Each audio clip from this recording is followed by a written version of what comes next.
Good morning, everyone. Today, we are here for a small talk show to be shared with all of you. And I have with me Dr. Brigadier Sunil Kumar Modgil, the CEO of Modgil Learning Solutions and advisor to Agile Vibes. I also have with me Mr. Anurag Jain, who is the CEO and founder of Agile Vibes. And I am Juhi Gupta, the partner of experiential learning with Agile Vibes. So we just thought of of a small discussion on a very interesting topic. What will be the role of a virtual leader in the coming era? So virtual leadership was is not a new concept. Since technological advancements, virtual leadership has been a part of our life, but then moving forward in today's scenario, virtual leadership would be the normal norm. So we thought of why not we discuss few important aspects and share it within our fraternity so that each of one of us can learn from each other and take this discussion forward. So I welcome you, Modgil sir, I welcome you, Anurag, Thank for a you. small discussion. Thank you, ma'am. So like I said, that virtual leadership moving forward would be becoming the normal norm. So, sir, I would like to ask you, from your point of view, what is virtual leadership? Very good. Thank you, Joey, ma'am. Thank you for a lovely introduction and the beginning. Such a beautiful. You are always awesome. So it's always great. The great ideas come when you are in the group of great people, in the team of great people. Ideas are never take big shapes unless you are among the best of the people along. Because I always believe none of us is as smart as all of us. So when we put ideas together, then the real smartness comes out.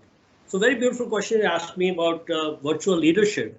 The way you said it was always there. Probably it was 5%, 10%. For some companies, it was 100%. They were working on projects and people were in diverse and different geographical locations and they were connecting through only with the technology. It was there. But now because of COVID-19, it is almost changing the lifestyle. A new normal is going to come. Instead of 10%, it's going to be 40, 50, 60, maybe 70, 80%, where people are going to be online instead of offline and online. It is going to how the corporates are going to run, how the educational institutions are going to run, how people are going to connect with each other. A major lot will get into from offline to online. And when we say virtual leadership, it means connecting with your team by use of technology. And your team are wherever they are. And if they are diverse, no problem. If they're in different geographical areas, no problem. But to connect with them and motivate them and take them to achieve the objective of the organization, you are making use of the technology as communication. Two important aspects stands out in virtual leadership. One is communication, and second is ability to bring out the best in your team. In an offline mode, the requirement for communication is not that critical because we have the advantage of body language and we have the advantage of the office setup, both of which are absent here. And then there is a pressure, there is a fatigue factor, there is a stress because of working online. So it becomes more critical for the leaders, whether it's a CEO, whether CEO, or whether it's even a project manager, to communicate much more with their team and to communicate in an open and transparent manner. It's not necessary that every time leaders should project a position of dominance. It's not necessary that leaders should appear to be always in control. But what is more important is to communicate transparently in an emphatic manner. So communication becomes more important, and second is ultimately leaders are responsible for bringing out the best in their team. Leaders are not supposed to do everything themselves. So as long as leaders keep that in focus, I think we are on the right track. That's just my point.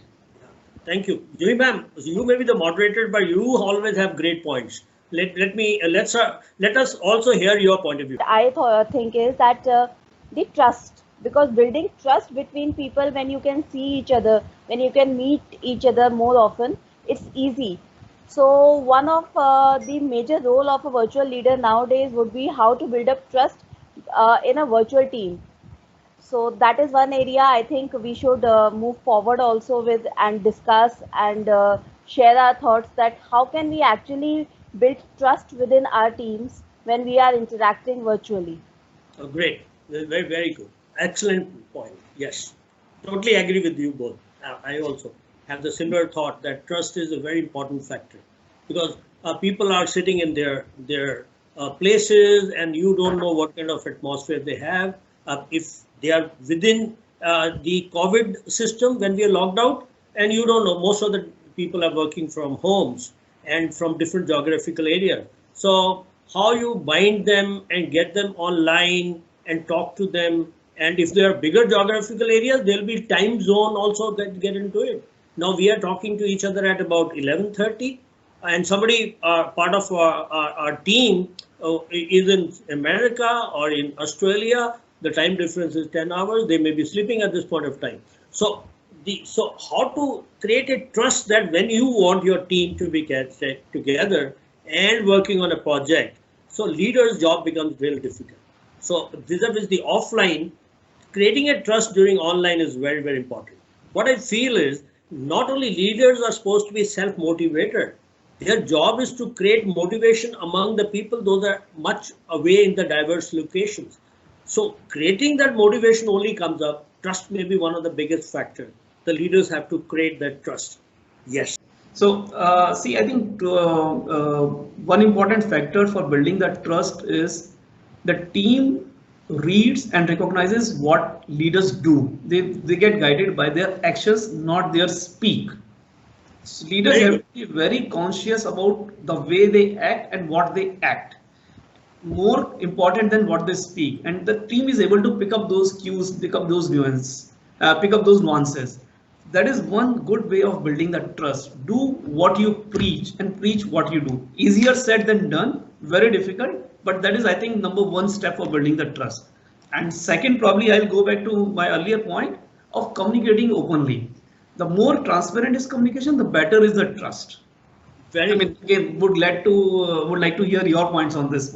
Excellent. You have absolutely, in Hindi one can say sixer maar diya. Very beautiful point for the trust.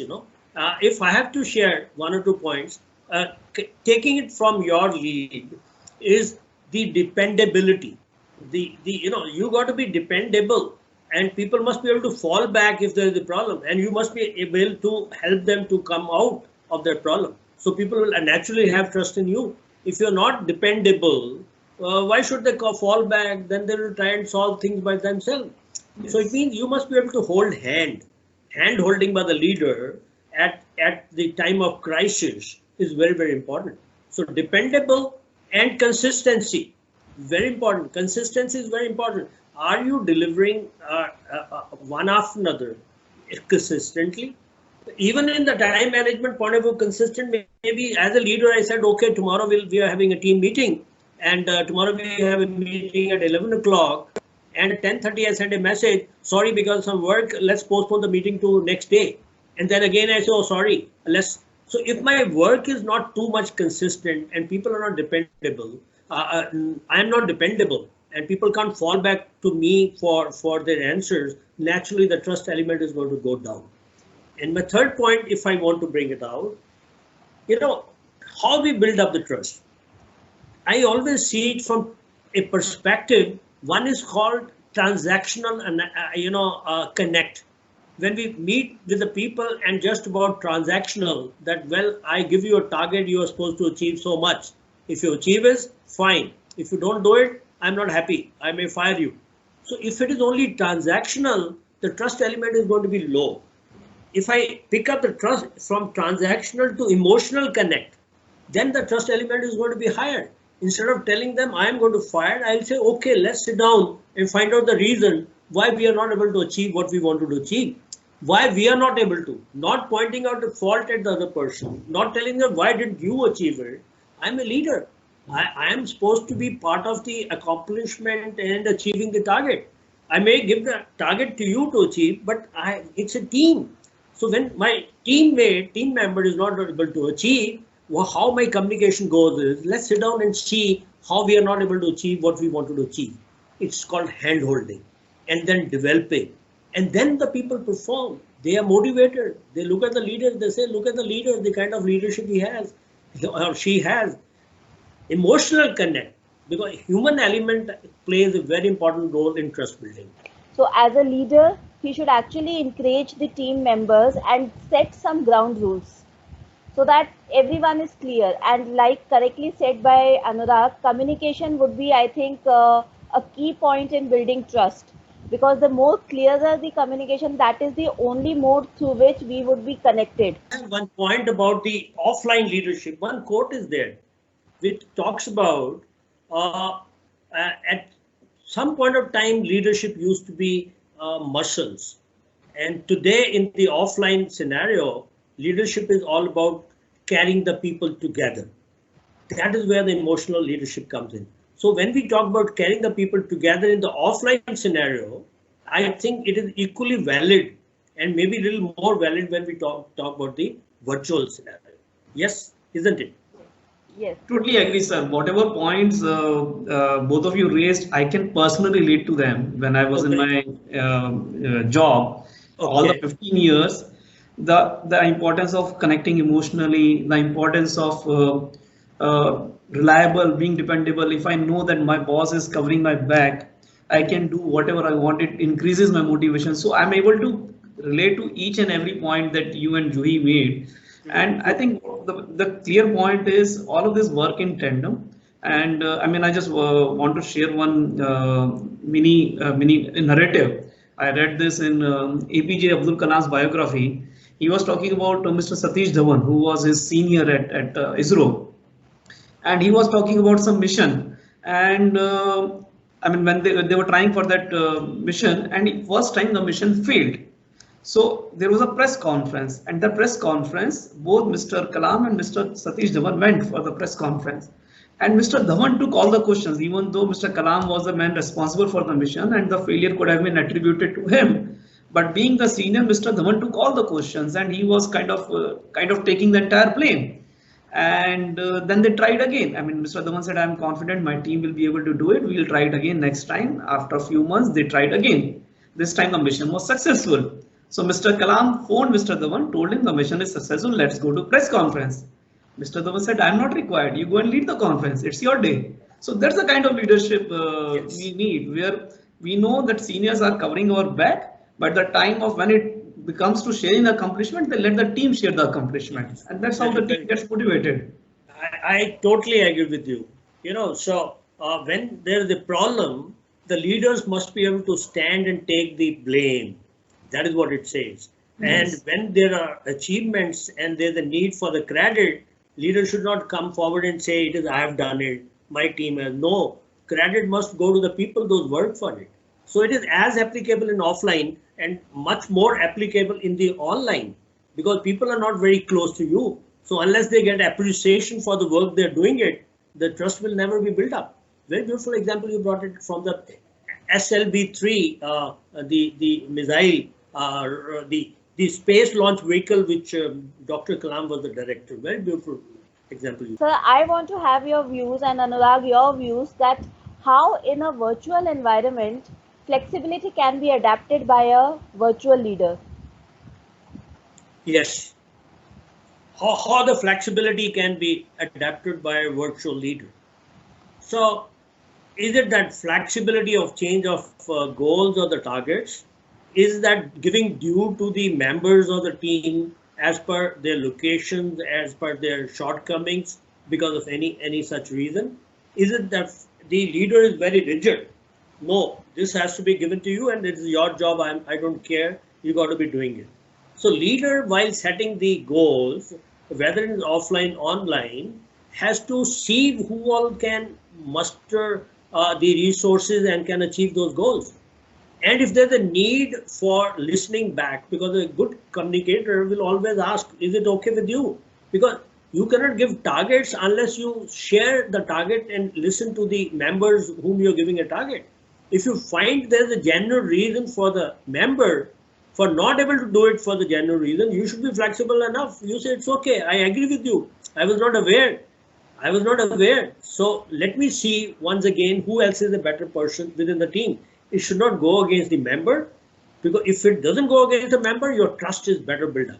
So people are open to communication. That's the point Anurag sir brought in. People are open to communicate. Otherwise, they'll hide communication. They will continue working under pressure and say, and not coming up. Ultimately, who suffers? My objective, leader's objective, team objective is going to suffer because somebody is silent. So open communication, you got to be flexible. And if something you are not aware, if the member is trying to bring it out, must listen to. You being a leader doesn't mean that you know everything. You just because in the hierarchy you are placed above doesn't mean that you are much more intelligent and more qualified for whatever is going on. Your people under you are much brighter. The younger generation, they may be 18, 20, 22, 24, they may have better ideas. So your ideas of how you're going to implement probably can be questioned by one of your members, and you must be flexible and say, thank you very much. I did not think of this particular point, what you brought in. I must be flexible to change my, it doesn't matter. It doesn't take away my credit by being flexible. So I must honor the member if a member is so open. And why? Because member understand it is not only the leader which is going to lose, it is the member is also going to lose a small pie in the whole steak. So I must be able to take the team together. Very good. Very nice point, man. Yes. Beautifully actually addressed, sir. So Anurag, would you like to add on something to it? I will bring out a different facet of flexibility, and this is based on a recent article I was reading on the net. I think it was in LinkedIn, and it's kind of a caution that leaders have to take.